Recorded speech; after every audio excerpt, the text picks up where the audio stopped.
Hello and welcome everyone. তো আমি সুস্মিতা আর তোমরা দেখছো সুস্মিতাস ফ্রি টাইম। তো আজকে হচ্ছে 20শে নভেম্বর 2023 আর আমরা এখন চলে এসেছি টাইগার হিলের উদ্দেশ্যে। তো ভিডিওতে প্রবেশ করা যাক।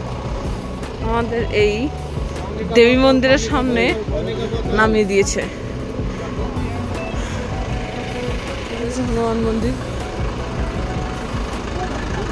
স্বাভাবিকভাবে এখন অনেকটা উপরে উঠতে হবে, এটাই কারণ সকাল সকাল বেরোনো। কিন্তু ড্রাইভাররা কিছুতেই আসতে চায় না। আপনি রেডি হয়ে যেতে পারেন, ড্রাইভাররা আসবে না। ওপরে উঠে কথা হচ্ছে। তো আগের ভিডিওতেই বলেছিলাম যে ওয়েদার রিপোর্ট দেখে তবেই কিন্তু এখানে আসবেন। তো আমরা ওয়েদার রিপোর্ট দেখে এই দিনটাই আমরা নির্ধারণ করেছিলাম, যদিও বা আমাদের এজেন্সি বলছিল পরের দিন যেতে, আর আজকে এসছি বলে এই এত সুন্দর ভিউটা দেখতে পাচ্ছেন। তাহলে বুঝতেই পারছেন ওয়েদার রিপোর্টটা কিন্তু এখানে ভীষণ ভীষণ ইম্পর্টেন্ট একটা জিনিস। তো ওয়েদার রিপোর্ট চেক করে তবেই কিন্তু আসবেন, নাহলে কিন্তু দেখবেন কিছুই দেখতে পাচ্ছেন না, একদম সাদা হয়ে ঢেকে যাবে। আর আসছে ভিডিওটা আস্তে আস্তে আপনারা দেখতেই পারবেন যে কি রকম লেভেলের ঢেকে যায় যখন ঢেকে যায়, কারণ আজকে বিকালের দুপুরের পর থেকে ওয়েদার খারাপ হওয়ার কথা। তো সকালবেলা কিন্তু একদম পরিষ্কার, এখন পুরো ঝাঁ তকতকে কাঞ্চনজঙ্ঘার দৃশ্য আর এই সানরাইজ দুটোই দেখতে পেলাম। হ্যাঁ, মোবাইলের ভিড়টা একটু ভিডিও করার একটু ইয়েটা বেশি, ট্রেনটা বেশি। হ্যাঁ, আমিও ভিডিও করেছি, এটা অস্বীকার করার কিছু নেই, কিন্তু আমি স্ট্যান্ডে লাগিয়ে দিয়ে আমি সানরাইজটা এনজয় করছিলাম আর এখন বেরিয়ে যাচ্ছি। তো এই কারণে এই ভিডিওটা এখন এবার মুভ হচ্ছে। তো স্ট্যান্ডের ওপরেই রয়েছে, স্ট্যান্ড দিয়ে ইয়ে হচ্ছে। আর এখানকার সবচেয়ে বাজে জিনিস যেটা দেখলেন, চেয়ার, এটা কিন্তু বন্ধ করে দেওয়া উচিত, কারণ বিপদ ঘটতে কিন্তু বেশিক্ষণ সময় লাগে না। তো এখানে চেয়ারের ওপর উঠে লোকে দাঁড়িয়ে থাকে, আর এই চেয়ারগুলো 50 টাকা করে ভাড়াও দেওয়া হয়। তো এই বিষয়ে পর্যটন দপ্তরকে কিন্তু ভীষণভাবে ফোকাস হওয়া দরকার, এই দিকটা লক্ষ্য রাখা দরকার। যদি কেউ দেখেন, আমি তাদের কাছে রিকোয়েস্ট করব যে এই ব্যাপারটা কিন্তু একটু নজর দিন, কারণ এটা কিন্তু ভীষণ একটা বিপজ্জনক ঘটনা। তো দুর্ধর্ষ সুন্দর বিভৎস সুন্দর এই ভিউটা দেখে এবার আমরা আস্তে আস্তে নিচের দিকে নেমে আসছি।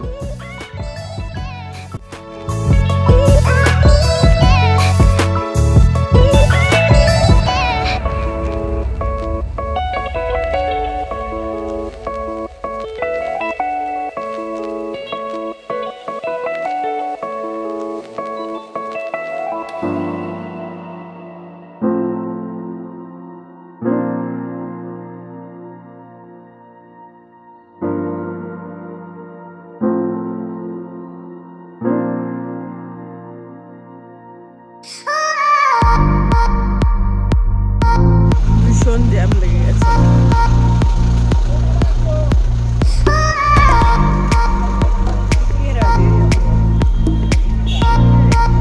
এখানে মন্দির আছে, গাড়ি লক্ষ্য রাখো।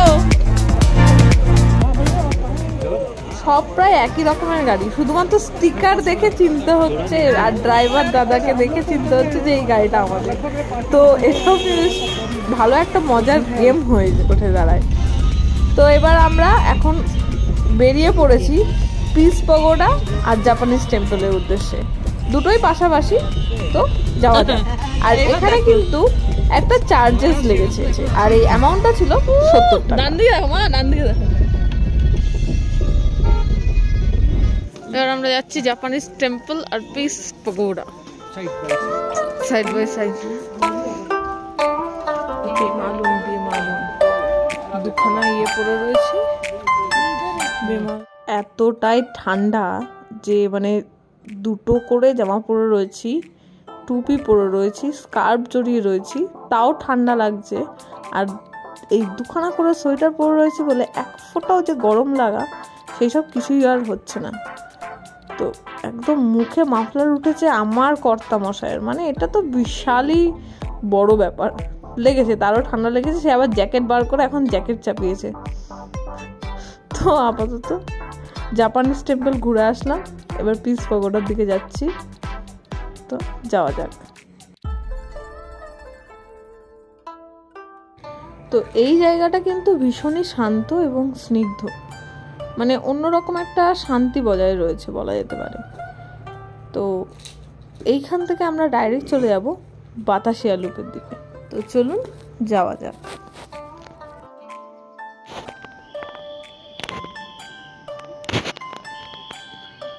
এক কাপ চাই তোমাকে চাই না, এরকম ব্যাপার না। বাতাসিয়া লুপের বাইরে চা খেয়ে আগে একটু গরম হয়ে নি, তারপরে যাব। যদিও বা এখানে 50 টাকা টিকিট, ওই টিকিট দিতে গিয়ে এমনিও গরম হয়ে যাব। তো যাই হোক, তো 50 টাকার টিকিট কেটে এবার চা খেতে খেতে, চায়ের সঙ্গে মোমো খেয়েছি। মোমোটা এতটাই ভালো ছিল, ভিডিও করবো সেটা ভুলেই গেছি। তো যাই হোক, মোমো আর চা মানে ব্রেকফাস্টটা একদম ছাড়া কমপ্লিট। এবার বাতাসিয়া লুপে বেশ খানিকটা সময় কাটিয়ে নেব।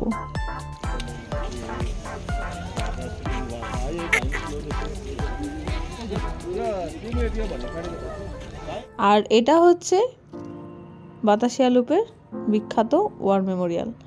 তো এই সম্পূর্ণ ভিডিও মানে প্রত্যেকটা যে ভিডিও রয়েছে ডিটেলস ভিডিও চ্যানেলে দেওয়া আছে।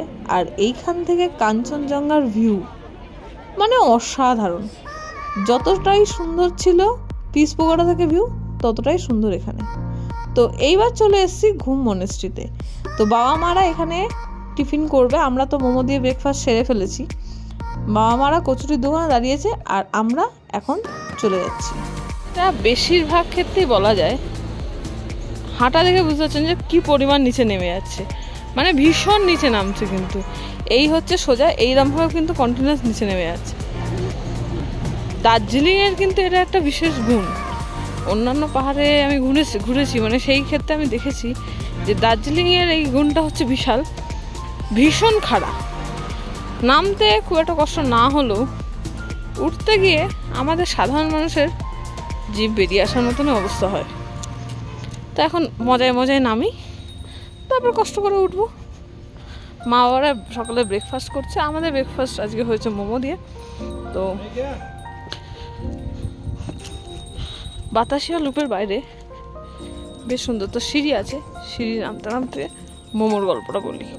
বাতাসিয়া লুপের বাইরে কিছু মহিলা চা আর মোমো নিয়ে বসেছিল। চাটা যেমন সুন্দর ছিল, তার সঙ্গে সুন্দর ছিল হচ্ছে মোমোটা। মানে এতক্ষণে এসে মানে সত্যি দার্জিলিংয়ে অনেক মোমো টেস্ট করলাম, এইবার মোমোটা খেয়ে মনে হয়েছে না এইবার সত্যি দার্জিলিংয়ের মোমো খেয়েছি। ভীষণ সুন্দর এবং একটা মানে মুখের মধ্যে দিলেই যে বলে যে গলে যায়, এক্স্যাক্টলি তাই ফিল হলো ফার্স্ট টাইমের জন্য।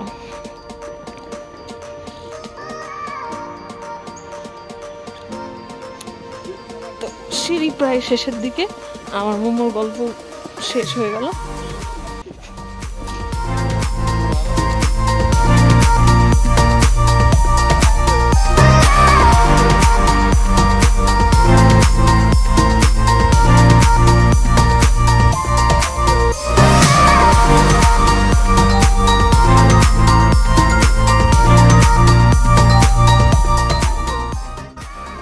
সুন্দর ওয়াল পেন্টিং করা রয়েছে এবং সবচেয়ে বড় কথা শুধু কাজটা দেখুন, এটা কিন্তু 3Dতে রয়েছে। আমি টাচ করছি না, এটা 3Dতে রয়েছে। কিন্তু টাচ করাটা উচিত না, কারণ যদি ইচ অ্যান্ড ইন্ডিভিজুয়াল সবাই টাচ করি তো স্বাভাবিকভাবে জিনিসটা নোংরা হয়ে যেতে পারে বা নষ্ট হয়ে যেতে পারে। তো বেস্ট অপশন টাচ না করা।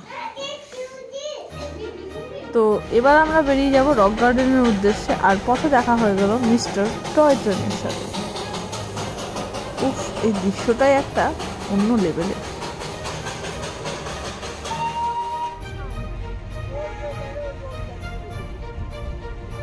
রক গার্ডেন, তো এখানে কিন্তু এন্ট্রি ফিস আছে। এন্ট্রি ফিস 20 টাকা, মানে 20 টাকার টিকিট কেটে তারপরে ভেতরে ঢুকতে হবে। তো ভেতরে যাওয়া যায়। তো সুন্দর করে ফাউন্টেন দেখে এবার আমরা অনেকটা উপরে উঠে যাব, মানে অনেকটা। এটাও আবার সেই রকম খাড়া রাস্তা। তো যাই হোক, সিঁড়ি নেই, তাই মনে একটা ভরসা আছে। আর হোয়াট ইজ দিস, মানে এত জলের বোতল কেন রে বাবা? ডাস্টবিন আছে, বাড়িতে গিয়ে ফেলে দাও নিজের। তো প্রচুর প্লাস্টিক, প্রচুর এদিক ওদিক। ডাস্টবিন আছে কিন্তু প্রচুর প্লাস্টিক, তো প্রচুর। এটা সোজা ওঠা, কিন্তু যেহেতু সিঁড়ি নেই তাই উঠে যাব নিচে যে ঝর্ণাটা, তার আসল উৎস অতটা। আর এই ঝর্ণার উপরে ওঠা যায়, এই রাস্তা ধরে পুরো উপরে উঠে চলে যাওয়া যায়, আর এই ঝর্ণার কাছে চলে যাওয়া যায়।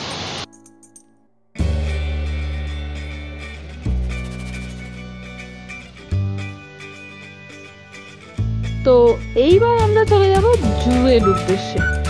তো এখানে সময়টা বেশ সুন্দর কাটলো, ভালো মতোই মানে মজা করলাম। আর আপনারা কিন্তু টাইমিংটা চেক করে নেবেন, কারণ কোথায় কতক্ষণ সময় লাগবে আমি সমস্ত কিছু কিন্তু ডিটেলস দিয়ে দিচ্ছি। তো টাইমিংগুলো কিন্তু চেক করে নেবেন।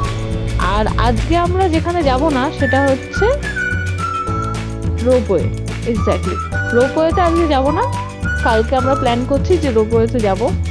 তাও এবার কতজন যেতে ইচ্ছা রাখছে সেটার উপর ডিপেন্ড করছে যে কালকে আমরা আদৌ রোপওয়ে যাব কি যাব না। তো যাওয়া যাক জুয়ের উদ্দেশ্যে।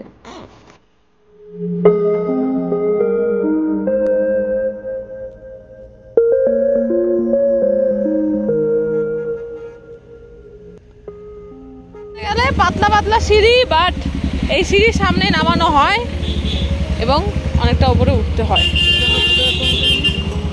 জু আর এইদিকে মেঘে ঢেকে গেছে, সম্পূর্ণ মেঘে ঢেকে গেছে কাঞ্চনজঙ্ঘা। যদিও বা এখানে নো ড্রপ লেখাই রয়েছে, গাড়ি এখানে ড্রপ করতে দেয় না, কিন্তু সবাই এখানেই ড্রপ করে। প্রচুর সিঁড়ি, উঠে গিয়ে কথা হবে। তো এখানে 110 টাকা করে টিকিট নিল। জু রয়েছে, তার সঙ্গে রয়েছে HMI, আর টোটাল রয়েছে মিউজিয়াম। তো যাওয়া যায়। যেটা দেখা যাবে সেটা হচ্ছে ম্যাপ, রুট ম্যাপ। আর ঢুকতেই দর্শন পেয়ে গেলাম রেড পান্ডা।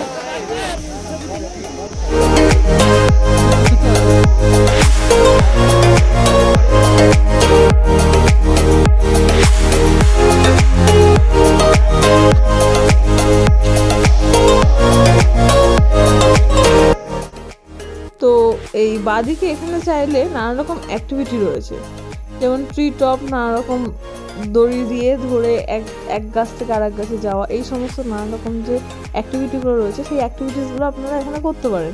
এবং এটার জন্য আপনাকে আলাদা করে এখানে চার্জেস পে করতে হবে।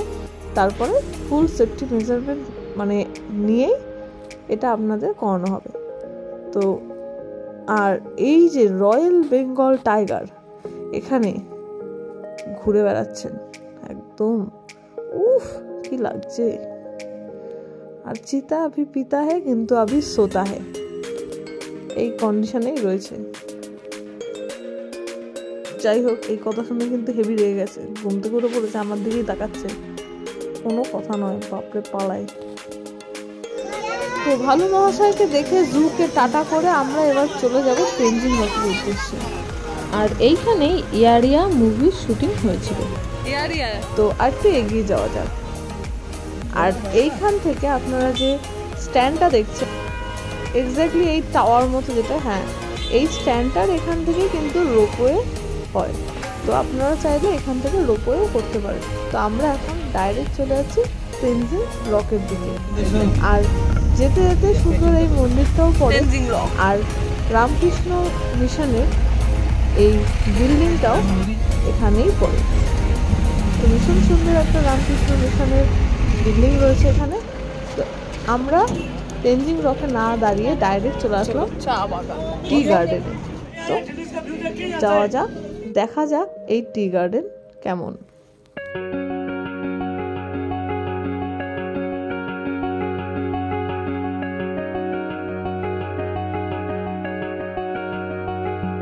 ভাগ্য ভালো যে কাঞ্চনজঙ্ঘা সকালবেলা দেখে এসেছি, কারণ ওয়েদার অলরেডি খারাপ শুরু হতে হয়েছে।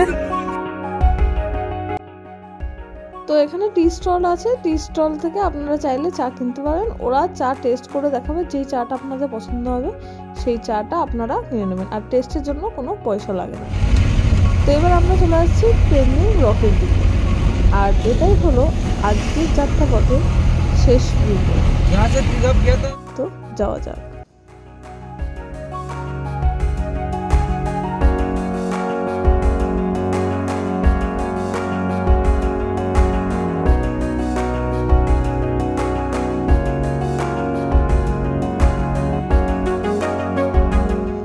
তো এই হচ্ছে সেই বিশ্ববিখ্যাত তেনজিং রক।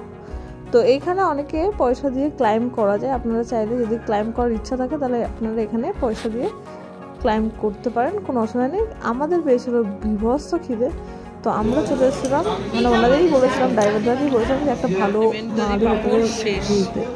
তো আমাদের নিয়ে এসেছিল মহাকাল রেস্টুরেন্টে, আর সত্যি খাবার দাবার ভীষণ সুন্দর ছিল। কনিক দাস স্টুডিও, মানে এই ছবিটা তো সত্যি কথা বলতে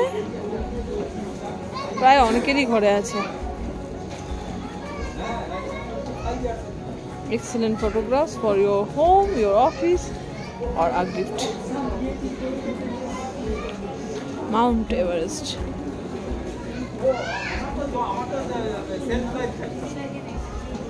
তো প্রথমে ভেবেছিলাম গোল্ডেন টিপসে ঢুকবো না, বাট একটা চায়ের দোকান ঠিকমতো খুঁজতে গিয়ে দেখলাম এটাই হচ্ছে একমাত্র বসে চা খাওয়ার জায়গা, টি বার অ্যান্ড রেস্টুরেন্ট। চলো টি বারে এন্টার করা যাক। তো এখানে সত্যি কথা মানে ভিউটা ছিল অসাধারণ, আর চাও ভালো ছিল। আমরা ফার্স্ট ক্লাস সেকেন্ড ক্লাস দু রকমই ট্রাই করেছি, আর এই এক পটের চা হচ্ছে 450 টাকা, আর এই এক পটে 2 কাপ চা হয়, আর জিএসটি কিন্তু আলাদা। তো 1 কাপ চা আর এই সুন্দর ভিউ, আর সন্ধে হলো এখানেই শেষ। তো আজকের ভিডিও এই পর্যন্ত। যদি ভিডিওটা ভালো লেগে থাকে তাহলে অবশ্যই লাইক করবে, আর যদি কোনো তথ্য জানার থাকে তাহলে অবশ্যই কমেন্ট করুন, আর ভিডিওটা শেয়ার করুন, আর যদি চ্যানেলে নতুন হন তাহলে অবশ্যই চ্যানেলটাকে সাবস্ক্রাইব করুন, কারণ আমার ভিউয়ার্সের মধ্যে 91% ভিউয়ার্সই সাবস্ক্রাইব করেনি আমার চ্যানেলটা এখনো। So subscribe. আর আমি জানাচ্ছি বিদায়, টাটা, বাই বাই।